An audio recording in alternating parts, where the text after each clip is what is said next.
Hello everyone. हमने start किया था क्लास 12th बायोलॉजी का चैप्टर 1। आज हम उसके कुछ और टॉपिक्स कवर करने जा रहे हैं, जिसमें हमारा टॉपिक है एक आर्टिफिशियल हाइब्रिडाइजेशन। इसमें बेसिकली क्या होता है, आर्टिफिशियल का मतलब होता है मैन मेड, जो नेचुरल ना हो, जो हम ह्यूमंस खुद करें। आर्टिफिशियल हाइब्रिडाइजेशन में हम क्या करते हैं, हम क्रॉसिंग करवाते हैं डिफरेंट स्पीसीज़ की या फिर डिफरेंट जेनरास की, ताकि हमें एक सुपीरियर वैरायटी मिल सके सीड्स की, जिसमें हमारे डिज़ायर्ड करेक्टरिस्टिक्स अवेलेबल हों। जिसके लिए हमें क्या करना होता है, इसमें हमें डिज़ायर्ड पॉलन ग्रेन्स ही हमारे स्टिग्मा पर लैंड करवाने होते हैं और उससे फर्टिलाइजेशन करवानी होती है, और हमें स्टिग्मा को भी प्रोटेक्ट करना होता है सो दैट उसमें कंटेमिनेशन ना हो सके। इसके लिए हम दो मैकेनिज़म्स यूज़ करते हैं, एक है इमैस्कुलेशन, दूसरा है बैगिंग। सबसे पहले हम समझते हैं इमैस्कुलेशन क्या होता है।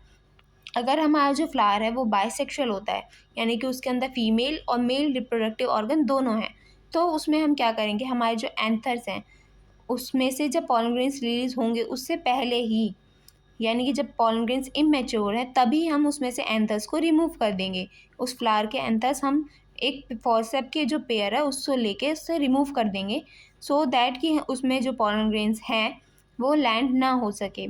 और उससे क्या करेंगे, इसको हम कहते हैं इमैस्कुलेशन। इसके बाद हम क्या करेंगे, बैगिंग प्रोसेस करेंगे। बैगिंग में हमें क्या करना होता है, हमें बटर पेपर का एक बैग बनाना होता है और उससे हमारे स्टिग्मा को कवर करना होता है, सो दैट कि जब हमारा स्टिग्मा जब रिसेप्टिव हो तो किसी और वैरायटी या किसी और प्लांट का पॉलन ग्रेन आके उस पर लैंड करके कंटेमिनेशन ना करे।